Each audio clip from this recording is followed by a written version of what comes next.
So still in a line from our last speaker, I demand that you all listen to what Solomon has to share. So the format is I will ask Solomon some questions, okay. And hopefully from his answers, he'll be able to share his career journey. If you have any question, take a note of it. At the end, there'll be some few minutes to ask some questions. However, we won't be able to answer all the questions. So there's still some networking time at the end, so you can still catch Solomon. And if you can't catch him during networking, you can connect with him on LinkedIn and then sort of take the conversation outside this building. So I've met up with Solomon a few times, so I know you personally. So okay. I'll use those personal information to prod some. I feel you are bringing me up here just to roast myself. But yeah, so I mean, can you describe yourself, Solomon, without telling us what you do in as little as 1 minute? Solomon is a very reserved person, but jovial. Strong-willed, person that loves to listen to people's problem and go behind to find solution to them, and a little bit of taking life too seriously. Fantastic, thank you very much. And you've got a few businesses, right? So I mean, the one we're focusing on today is Scott Study. Yeah. So do you want to tell us about Scott Study and what exactly the business does? Okay, actually the name of the company is Kosher World Limited. Okay. Scott Study is one of the brands that we have. So I will keep to Scott Study.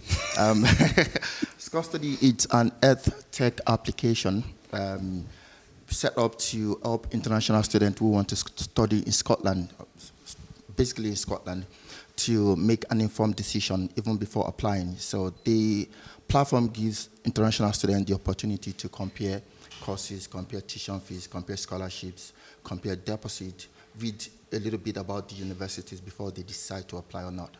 And we are trying to satisfy the student in helping them to make an informed decision, and at the same time assist Scottish universities not to receive a lot of time application from time wasters. So we're trying to find a balance between the student and the universities. So you're almost like a matchmaker. So you've got the students on one side, you've got the university on one side. Universities are looking for students, students are looking for yourself. Not the relationship kind of part. Yeah. So, yeah, fantastic. So similar to what we do at BPS. So before we dive deeper into your business and what you do you want to give us a bit of background? So take us back a bit, where did you grow up? And I'm sensing your accent isn't Scottish.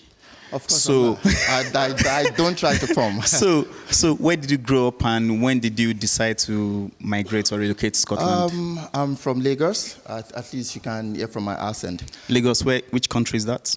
Lagos, Nigeria. Yep. So, okay. Nigerians are very what's that word? This entitlement. They feel everyone knows about their country. Yeah. Okay. Because Lagos is quite popular. Mm-hmm. So I'm from Lagos, Nigeria. Nigeria is in western part of Africa for people who don't know much about Africa. So I'm from Lagos, and I grew up in Lagos. Basically, everything was in Lagos before I decided to move into the UK. And I first came to the UK in 2009, stayed briefly, then went back to Nigeria, to Lagos, then before I started my entrepreneurial journey. Fantastic, thank you very much. So, and that leads me nicely into the next question, which is, how did it all start? Because I know when I was speaking to you at one of our offline chats, you said, believe it or not, you used to be a rapper. Yeah. Or something along those lines. I knew you were to roast me, but... So tell us that transition. How did you go from being a rapper to then, founding or, starting the holding company and Scott Study? Okay. I all started while I was in school. And, of course, while you're still young, you're trying to do different things. So I was into music. I was just more like a subordinate. Then all of a sudden, I became the head of the group. And at some point, I was pushing it. Then I did some singles. In fact, if I mention a couple of producers I work with, you'll be shocked as at then. So I'm going to embarrass you. I was able to dig out one of your pictures from your rapping days, and we're going to share that just now. Please, no. Never mind. I'll just take a train back to Lagos. No, I'm not doing it. So then I started doing music. I did a couple of 3 trackers. Then I shot the video. My dad got to know about it watching the video. Oh, then you must be the black sheep I've been looking for in this family. So it became quite tough. So my dad was like, no, I'm not supporting financially. So it seems you're a man now, so you go to... and so ever since then... so it stopped. Your dad stopped supporting you from that point on? Yeah, African parents, either you do it my way or you do it your way and you fund it by yourself. So I was still pushing it. And at some point, financially, no, I think I need to slow down. There, I look for a job. That was in 2005, actually. So, and when I got a job, of course, I was working just to make money and keep doing my music thing. But no, actually, I become an entrepreneur based on circumstances, actually. Circumstances. So, because the job you were doing was what eventually fed into what later became Scott's study. Yeah, but I wasn't putting in mind. Yep. One thing about it is, anything I do, if you ask me to help you sell this water, though I don't have intention of stick to that profession, I will sell it, you'll be shocked. Yep. I put my mind all in to get it done. So I wasn't, even as at the time I left that work, I wasn't planning. I was trying to, it's a long story. So while I was doing that, working for 5 years. And what was this job? Because it feeds into the later part of the story. I was employed as an admin person, admin assistant. Okay. Then all of a sudden, I was seeing what they're doing. They were not doing it right. No. Then I took it up. At some point, I was doing about 5 people's job. I was the one making offer of admission on behalf of University of Hertfordshire, while even in Lagos. I make the offer. I sent to study. Okay, so this company was based in Lagos, and they were working with UK universities with admission.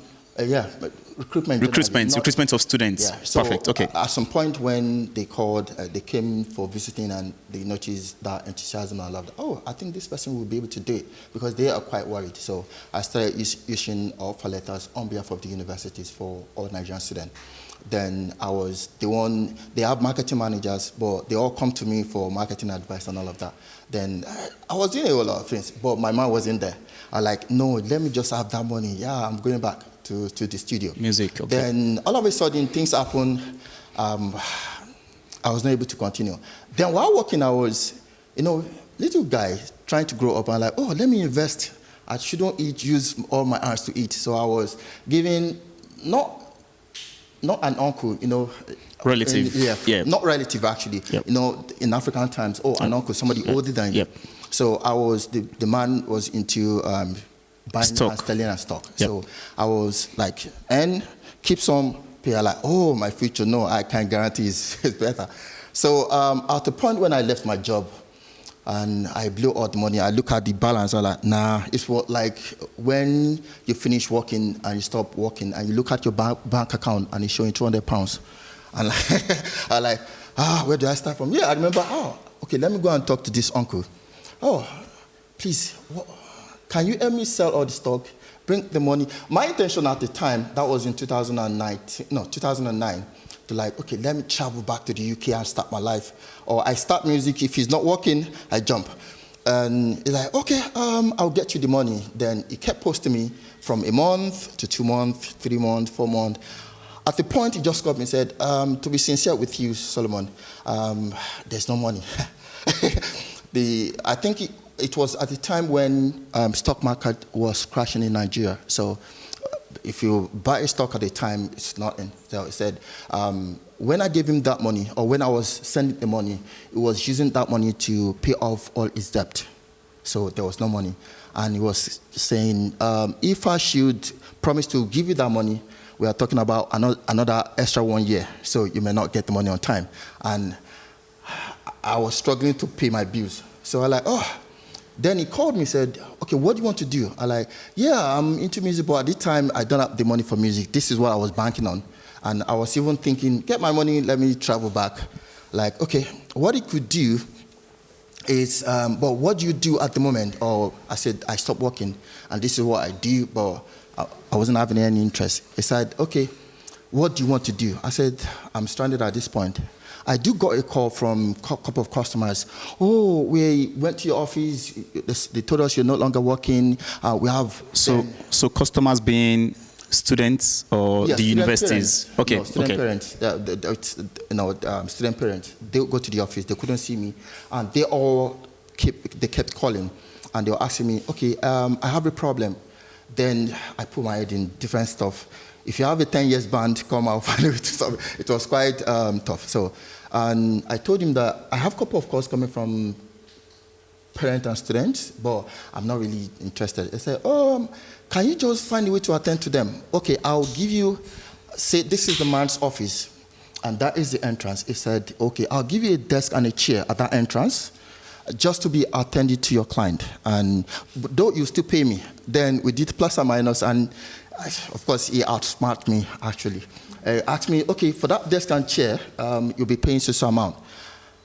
Coming from a guy that my account balance was not smiling. So I like, oh, okay, how can we do it? Because I don't have any money to give. And like, okay, in the next 3 months, I should need to pay. At that time, it was my girlfriend at the time, like, oh, okay, don't worry, I'll support you. Then I have a desk and a chair. That is how it gets started. So that was how you started what is now Scott's Study? No, that was a different company entirely. Okay. On the long run, I took the whole office from the man because he was bankrupt. Okay. So what you started then eventually grew? Yeah.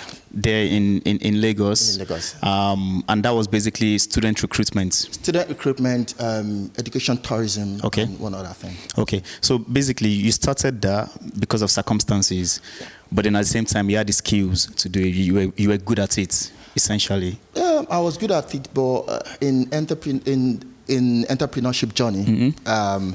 I think it's required more than just your skills. Mm-hmm. Sincerely, people think it's all about skills. It's not about skills alone. There's a whole lot of things. Either you force yourself to learn and you have to be flexible. If you're not, trust me, you go back to the starting point. Okay. So that kicked off in Lagos. Yeah. You grew it. How did that then transition to, Scott's Study? Yep. Okay. I came in, I was getting too tired of what I do daily, so I wanted something, a new challenge. So I was planning to do my master's. That was 2015. Yeah, that was 2014, 2015. Then I spoke to one of our partner universities. I was like, oh, if I'll be willing to find solution to recruitment problem, then the number of international students coming to Scotland, this much, actually, compared to England. Yep. For Wales and stuff, those ones are much lower. Then I like, okay, I think I'll use that as my thesis. So don't worry. Then they decided to sponsor part of my studies. Like, okay. Okay, so you were able to get the university to give you a part scholarship for you finding a solution to one of their problems. Divide the money 50-50. Yeah, and that's never you just came up with that idea, right? That was just, it's not something that is a standard. Yeah. So because I knew there was, of course, Scotland was not a popular study destination. Okay. In fact, most of the cities in Scotland are not well known. If you talk about Edinburgh, they will ask you, where's that? If you talk about Aberdeen, Aberdeen is still a little bit popular. I think Aberdeen and a little bit of Glasgow. The only way you sell Dundee is when you start telling, you're Dundee United. Do you get it? Dundee United for non-Africans or for non-Nigerians, it's more like a way of insulting someone that they are dumb. There was a time in a couple of years ago where a club in Dundee played with another club in Nigeria. So while they're playing, they unfortunately did own goal. Own goal is scoring in your own home, in your own pole. And people were laughing and like, oh, those people are Dundee United. That means those people are dumb. That is the meaning. So from there, people got to understand Dundee when... To be. Yeah. Fantastic. So I think the points I'm trying to pull out from there is because sometimes on our entrepreneurial journey, we always think 1 + 1 is 2, and we always think this is the way to do it. But, with that story you just shared around, approaching the investor, I've never heard that before, saying, I want to come do masters at your university. I'll find a solution for you. You give me a discount, or you give me a part scholarship. So because there are a lot of entrepreneurs here and budding entrepreneurs, they are facing challenges, and they are thinking of the traditional way to solve that problem. So I think sometimes you need to think outside the box and come up with ridiculous ideas that when you share with the first person, the person will say, that's stupid. Then that means you've got a good idea. So just wanted to touch on that before sort of continued. So eventually you started your master's, am I correct? I did that, and that was when I was able to discover there is a huge gap between England and the rest of the UK. From your research? Yeah. Okay. There is a recruitment gap. So I like, okay, what are the causes of this recruitment gap? Okay, these are these things. Then I put in my, I'm done, and I see part of my due. And then after I finished, I like, okay, I think I should possibly do something on that. Scott study didn't come at the time. Then I did, business plan to get, then they used to issue, if I remember, not graduate entrepreneurship before that. Then I did a business plan. I submitted it to the university because they have a section where they attend to that. So that was approved. I was supposed to start in 2016, but love took me back to Nigeria. So I was dating someone, and I like, oh, let's go back to Lagos. I like, okay, I'm done. So I went back to Nigeria, did my thing. Then in 2019, I came back. Late 2018. Then 2019, actually, I started Scott Study. I created the app, and I was pushing it. Then all of a sudden, COVID started. So. Okay. So you sort of birthed the idea back in 2016 to an extent. You knew what you wanted to do. So sat on it for 3 years for some reason or the other. I wasn't even thinking about it. Yeah, you're not thinking of it here. And then 2019, you thought, okay, yeah, why not run with this? Yeah. And then I guess you came back to the UK. To the UK, yeah. And then you kicked it off, and then COVID happened. Yeah. And then from 2019 to where we are today, do you want to sort of paint a picture of sort of some of your success stories and what Scott Study has achieved in that time? Yeah,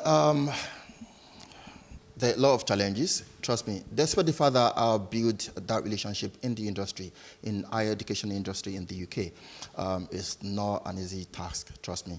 Because most of the time when I talk to universities, oh, this is the plan. It's not just a one-man kind of business or institution, so they need to run, and they'll start asking for this, that. At a point, I just like, okay, what is the best way to go around it? And that was on the part of the universities to bring everyone on board to sign custody as their representative. That was a tough one. And another challenge was at the time, it's the financial part. Okay, we want to develop an app. It's not a regular app. And by the way, that is the first, I think only at the moment, the only EdTech app for Scottish universities only. So this is the... Then the other part is to create this idea. And I have to talk to somebody in at Bright Red Triangle, if I'm correct. Okay. Then like, oh, it will connect me to a guy, a web developer. I like, okay, I met with him. Like, this is my idea. It wasn't really understanding. So, and good for the fact that while I was in my high school, I used to be an artist. I draw. I know how to draw. I know how to paint. Then I like, okay, don't worry, I'll give you a sketch. Then I got the home page, how it should look like.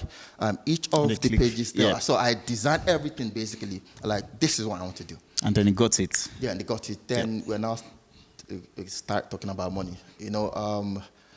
Most part in entrepreneurial journey is about having that financial support. If it's not there, trust me, I just have to think it through. I'm not saying you need all the money, but you need something to start with. Then I like, okay, not that I don't have the money at the time. I like, No, I won't use my money. I'm doing 50-50. If you have to bring his own money. So I negotiated with the guy. I think at the time we started with a very terrible amount. We started with, I think, £2,500 to build an app. They were like, okay, it was like, well, we need to make it, and we should be budgeting £15,000. I said, no, let's start with something. If it doesn't work, then I'm going back home. This amount, we built it, and we did more like market test. And it worked. And the first time we tried it, we got a lot of people applying, people were calling, and that was how I knew, I think it's something, yeah. It's a good start. Okay, so I'm just trying to round up now. So since that time, can you give us some numbers? How many students have you helped, universities, recruits? I don't know if you have these numbers from the top of your head. With numbers,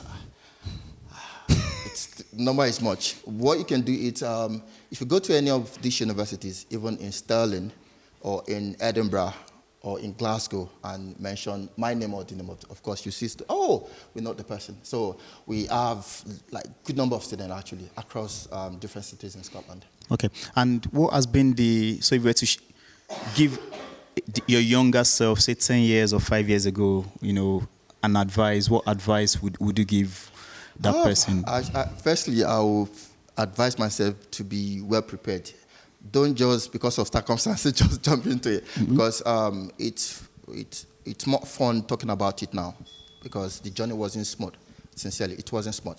So that is one of the things. You need to be well prepared, like emotionally ready, financially ready, and trying to build enough connection.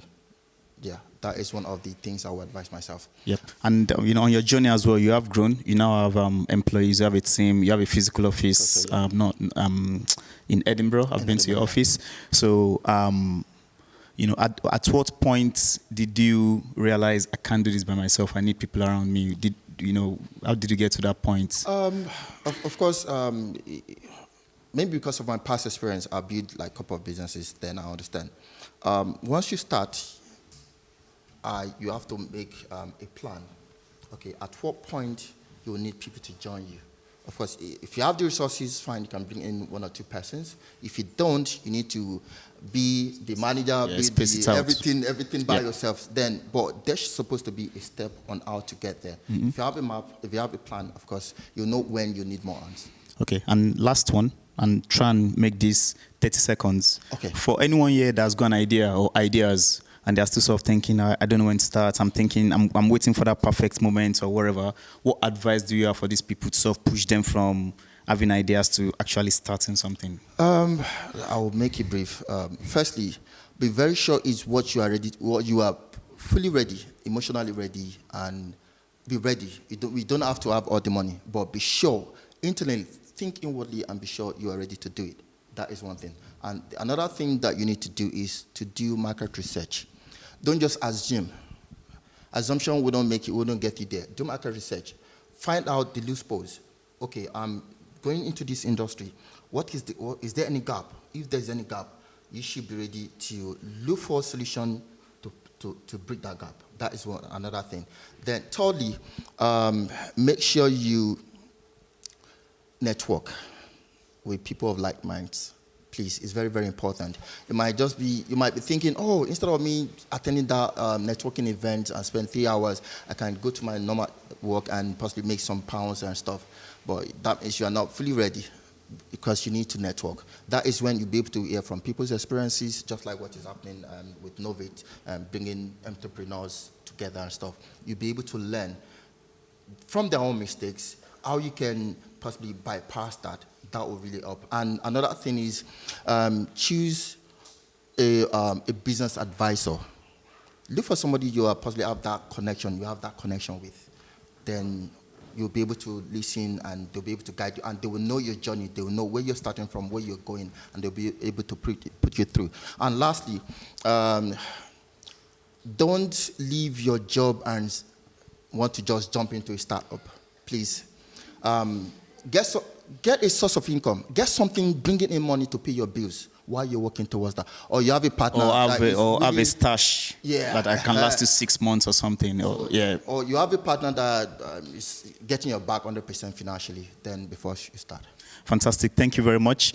Before you leave the stage, just take one question, just in the interest of time. Is there any question from the audience? I'll take that as a good note. Okay, quick one from... Thank you. Sorry? What's been your biggest mistake and how can we avoid that? My biggest, sorry? Mistake. Mistakes. Sure, you've had a few, so... I can't really think of, maybe because I'm so much concerned about every step. Before I make a decision, I look at the consequences. I don't know. I'm not saying I've not made any mistake. Maybe employing people at the point, because that is one of the things entrepreneurs don't really consider. People is not just bringing people into your team. You need to be sure they'll be able to fit in. I think it's one of the things I learned. But it's not a regret, but it's just like, oh, okay, I think this is the best way to handle it. Yeah, fantastic. Thank you very much, Solomon. A round of applause for Solomon, please.